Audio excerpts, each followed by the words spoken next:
My name is Valerie, but on Instagram and TikTok, I go by the Niche Sampler. So check those out if you don't know me already. I primarily talk about luxury and niche fragrances. I do reviews, I buy a lot of sample sets, and I do unboxings.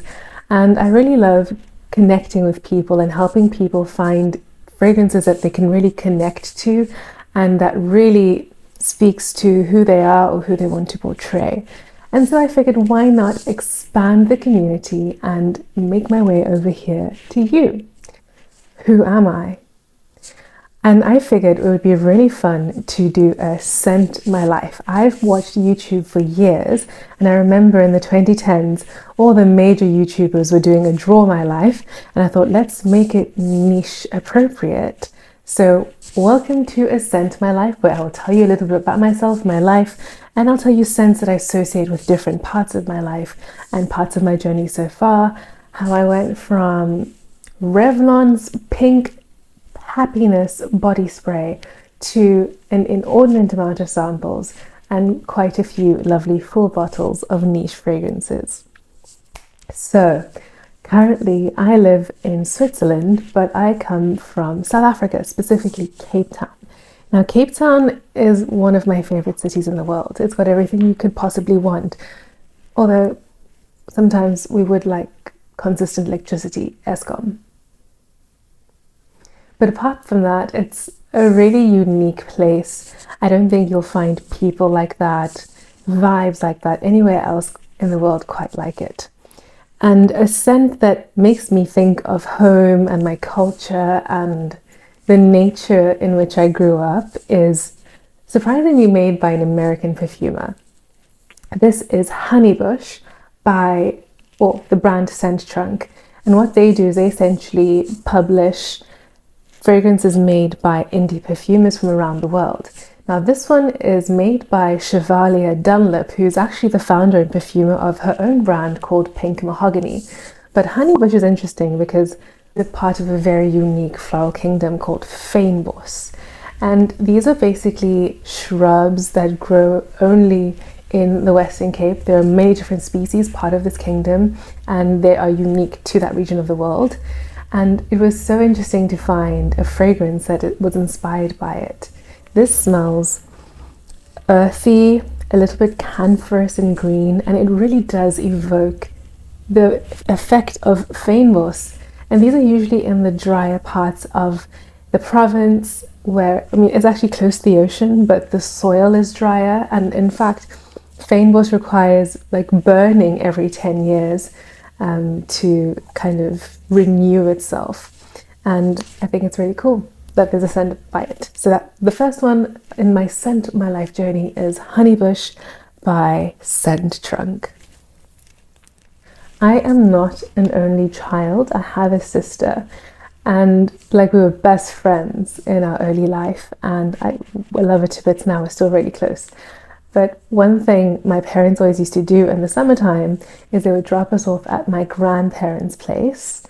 And this scent is not supposed to smell like this. It's not the intention of this memory for me, but I actually met the brand owner and founder, and I told him what this smells like to me. So back to the story though. Okay, this is why I needed to be on YouTube. I'm very long-winded. Can you tell? So my grandparents used to look after us during the summertime because my dad's work would always ship them off on some fancy work retreat. And so my grandmother loved hosting tea. She's the most elegant woman I've ever met. And she would serve us in this beautiful porcelain china set. And she would always give us rooibos tea. I'm sure most of you know what rooibos is by now, but if you don't, it's another South African special. It's another particular kind of bush where you have, it's not technically tea because it doesn't come from a tea plant, but it comes from the rooibos bush, and it's an antioxidant drink that you can have. It's really healthy for you, and it's got this beautiful, almost sweet flavor to it. And so my grandmother used to serve us this rooibos, but it was honey flavored. And I went to this fragrance convention earlier this year in Milan called Essence, and I heard about this brand called Art Meets Art. The entire concept is to give big perfumers a song as a brief. And then they would use that song as inspiration to create a fragrance. And I happened upon this scent, which is called Sexual Healing. You know the song? And if you look at the note breakdown, this is a vanilla honey tobacco fragrance. But to me, this smells exactly like the honeyed rooibos tea that my grandmother used to serve my sister and I during all their summer holidays. So that's quite funny when the intention is completely detracted from the actual effect. And I think this is the cool way that you can really connect to a fragrance regardless of what the marketing brief is. So I was quite a nerdy girl throughout high school, but I was also cool. So I was doing well in school, and I would spend my free time pouring through Vogue magazines and getting an iced coffee at the local bookstore. And I really loved the glamour of it all, you know? And I think that that's what's really cool about fragrance, is that it allows you to tap into a little bit of luxury. And my first proper signature scent after wearing Pink Happiness from Revlon was 212 by Carolina Herrera. To me, this was like nothing else anybody else was wearing at school. It was quite androgynous smelling to me because I thought that girls should smell like flowers. Not that that's really true. And I wore it for many years. But after maturing, after middle school, when I graduated high school, got my first job, worked in this luxury boutique, the scent I was wearing was my first celebrity fragrance. In fact, the only celebrity fragrance I've ever worn, which is Nude by Rihanna. And let me tell you, what a time that era was. What a time. So whenever I smell Nude by Rihanna, I always think fondly back to like that new sense of freedom you have when you start, leaving the home, partying with friends and meeting new people, and also start forming your own identity. Which is really interesting because when I got to undergrad, my first big girl perfume, I suppose, was, I still think, rather age inappropriate, but very chic, very elegant. And I want you to understand that I was partying and just acting motherless in my first year, wearing the most elegant fragrance you can think of, and it was Elisab Le Parfum. You know, it's quite funny. When I picked it out at the store, the sales rep said, "Are you sure you want to wear this fragrance? It's a little bit mature, I think." And I was adamant. She tried to sell me, I think it was Versace Crystal Noir, and I was like, no, give me the Elisab. And you know what? That might slightly have been influenced by the fact that since I was 13 years old, I was convinced that my wedding dress has to be made by Elisab. I secretly still want that to happen for me, but the rate we're going, probably not. Okay, so that was me. So Le Parfum. And then after undergrad, because I did a degree in biology, I moved to Paris for my master's. And when I moved to Paris, I was wearing the one, the only, the iconic, the somehow now frowned upon YSL Black Opium.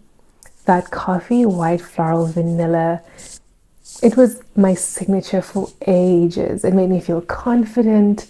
I was living in Paris, so it also made me feel a little and I have very fond memories while wearing that scent. But when that scent ran out, that is when this entire craziness kind of started. Because when I ran out of Black Opium, I suddenly needed a new signature scent. In my mind, I was convinced if I can find the right fragrance, I can be the woman I'm supposed to be in the world. And that's when I started off on this new venture of mine to find this perfect signature scent. And then I saw an Instagram ad for Nose, which is a niche boutique in Paris that sells a lot of beautiful niche fragrances.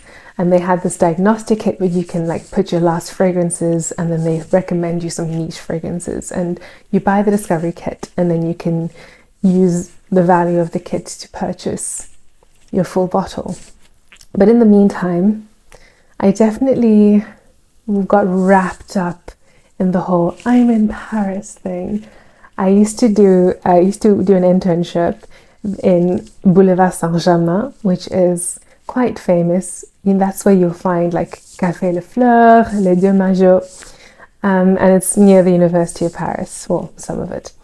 And I used to walk home from there because I lived in the 4th arrondissement, which is like right in the center of Paris in the Marais. And I always used to walk past, on one hand, Diptyque, and on the other hand, Sephora. So in that time, I was wearing Girl of Now by Elie Saab. This delicious, the first forerunner of the pistachio fragrance trend. And I was also wearing This Is Her by Zadig and Voltaire. I still actually have that bottle. It didn't really move me so much to finish it. And then finally, I was also wearing Good Girl by Carolina Herrera. That was a perfect scent for the time. And so yeah, I was doing my master's in Paris. I had just discovered niche fragrances. I was smelling these samples. They weren't quite right, but my nose wasn't quite mature yet. But eventually I, bit the bullet. I thought, who needs groceries? Let me get some of these niche fragrances. And so most of them are actually empty. One of them I'm definitely going to refill, but I still have the bottles of the first niche fragrances I've ever bought for myself. So the first two, these ones I got from Nose, were RIP, I'm going to definitely refill this for the summer, Pure Eve by The Different Company. This is not something I hear spoken of a lot, but I think this is a gorgeous fragrance. I quite like fragrances that smell like expensive lotion, and Pure Eve definitely falls in that category, but what it really is a cotton flower white rose almond fragrance. So it's like a floral gourmand, not necessarily in a delectable way, but there's something yummy about it. As you can see, it's very empty. Last summer, people could not stop telling me how good I smelled. That's when it was emptied. So we are going to do a round 2 2023. The other fragrance I bought at the same time is Juliette Hazegun's And let me tell you, this is I don't know how I haven't finished this yet.